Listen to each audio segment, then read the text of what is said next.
Justice Yashwant Verma की मुश्किलें कम होने का नाम ही नहीं ले रही हैं।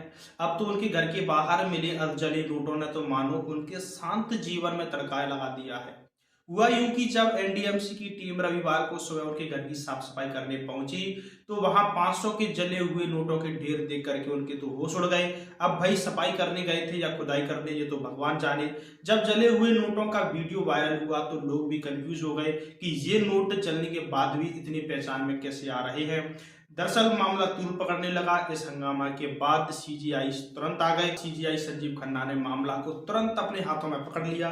3 सदस्यीय जांच कमेटी गठित कर दी। सुप्रीम कोर्ट ने एक वीडियो भी जारी किया है जिसमें नोटों का पूरा बंडल भी नजर आ रहा है। अब सवाल ये उठता है कि इतने सारे नोट जलकर भी कैसे बच गए।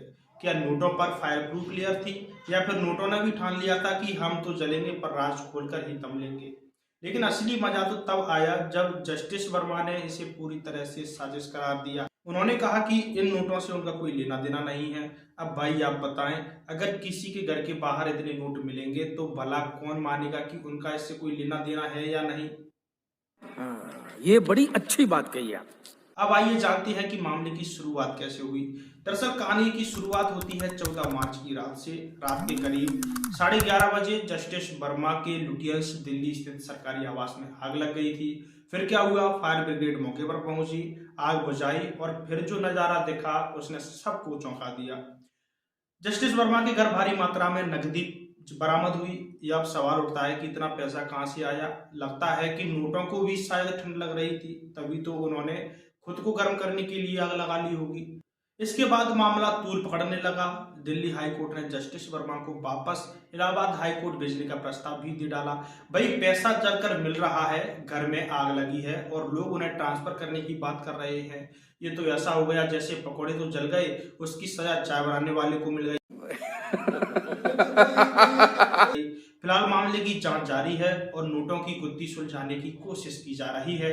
आइए अब जानते हैं ये महाशय जस्टिस यशवंत वर्मा कौन है। अब जरा जस्टिस वर्मा की प्रोफाइल पर भी एक नजर डाल लेते हैं।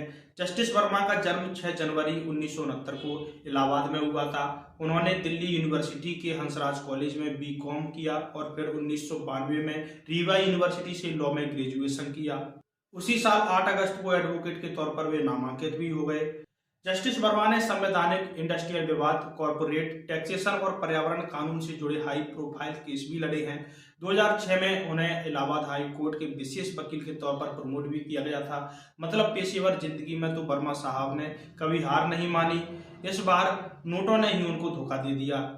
अब देखना यह है कि इस मामले का एंड कैसे होगा। क्या नोटों की गुत्थी सुलझेगी या फिर ये मामला भी बॉलीवुड की मिस्ट्री फिल्म की तरह अधूरी रह जाएगी। ट्विस्ट तो अभी बाकी है। दोस्तों मिलते हैं अगली वीडियो में।